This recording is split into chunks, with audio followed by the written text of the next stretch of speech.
রাসূল সাল্লাল্লাহু আলাইহি ওয়াসাল্লামের পছন্দনীয় যে খাবারগুলো ছিল, তিনি নিজের শরীরকে এনার্জেটিক রাখতে, ফিট রাখতে যে খাবারগুলো গ্রহণ করতেন, হাদিস থেকে বাছাই করে করে এরকম 15টি খাবার ইনশাআল্লাহ এখন আপনাদের সামনে পেশ করব, ইনশাআল্লাহ বলেন। So let's know some favourite foods of the prophet Muhammad সাল্লাল্লাহু আল্লাহর হাবিবের পছন্দনীয় খাবার। প্রথম পছন্দনীয় খাবার, এবং প্রত্যেকটা খাবার যেগুলো বলবো সংক্ষিপ্ত আকারে, প্রত্যেকটা খাবারের পুষ্টিগুণ অতুলনীয়।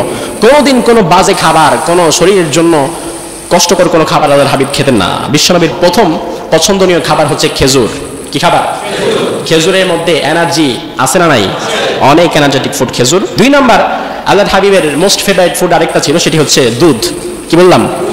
এজন্য বিশ্বনবী বলেছেন তোমরা গরুর গোশত কম খাও, গরুর দুধ বেশি খাও। আজকে মেডিকেল সায়েন্স বলছে গরুর যে রেড মিট, যেটা লাল গোশত, যেটা এটার মধ্যে অনেক ক্ষতিকারক দিক থাকে, এজন্য এটা কমিয়ে দিতে হবে, দুধ বেশি খেতে হবে। আর এই একই ফর্মুলা আমাদেরকে 1500 বছর আগে শিখিয়েছেন মুহাম্মদ সাল্লাল্লাহু।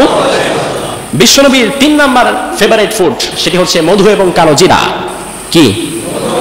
আল্লাহর হাবিব বলতেন মধু এবং কালো জিরা মৃত্যু ছাড়া সব রোগের শ্রেষ্ঠ ঔষধ। আলহামদুলিল্লাহ বলেন। অনেকে বলে হুজুর মধু খাইনি নাকি যে শরীর একটু গরম হয় বা ওই ঠান্ডা কাশি দূর হয়, আমি এত খাইলাম হাদিস পরে কিচ্ছু হলো না। আমি বলি আরে ভাই, হাদিসে ভেজাল নাই, ভেজাল থাকলে তোমার মধুতে আছে। তুমি হাদিসকে দোষ দাও কেন মিয়া? তুমি হয়তো খাঁটি মধু কালেক্ট করতে পারো নাই, তুমি এর জন্য হাদিসকে দোষ দিবা? খাঁটি মধু কালেক্ট করো, এরপরে খাও। 4 নাম্বার, আল্লাহর হাবিবের পছন্দনীয় খাবার বার্লি। বার্লি হচ্ছে গমের মতো একটা খাবার, বার্লি বলে, এটা আল্লাহর হাবিব খুব খেতেন। 5 নাম্বার, রাসূলের অন্যতম একটি পছন্দ খাবার লাউ। খান আপনারা? পছন্দ করেন? পছন্দ না করলে তার স্বাদের লাউ এই কবিতা আপনারা বানাইতেন না। আল্লাহর হাবিব সাল্লাল্লাহু আলাইহি ওয়াসাল্লাম একবার এক দাওয়াতে গেলেন, তার সামনে গোশত দিয়ে লাউ রান্না করে দেয়া হলো। বিশ্বনবী সাল্লাল্লাহু আলাইহি ওয়াসাল্লাম গোশতগুলো এক সাইডে রেখে লাউগুলো বেছে বেছে লাউগুলো খুঁটি খুঁটি খাওয়া শুরু করলেন। সাহাবী রাদিয়াল্লাহু আনহু দেখে বললেন, ইয়া রাসূলুল্লাহ, লাউ আপনি পছন্দ করেন? আল্লাহর হাবিব বললেন, হ্যাঁ, লাউ আমি পছন্দ করি। তার মানে হচ্ছে লাউ বিশ্বনবী একটা পছন্দনীয় খাবার ছিল।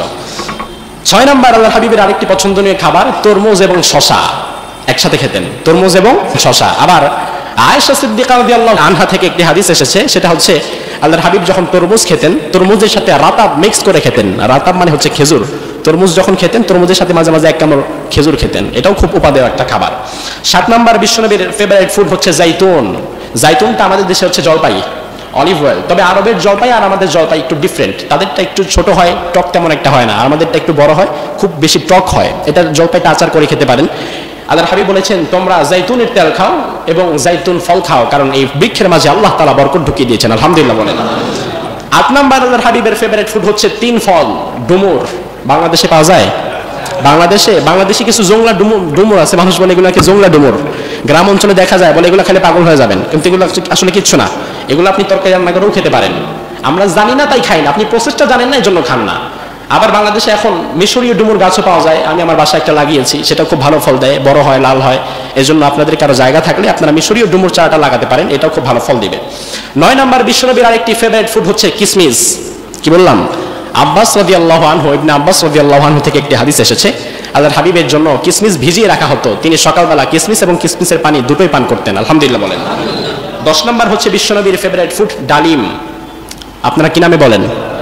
আনার, বেদানা, ডালিম, যেটাই হোক। 11 নাম্বার হচ্ছে আঙ্গুর।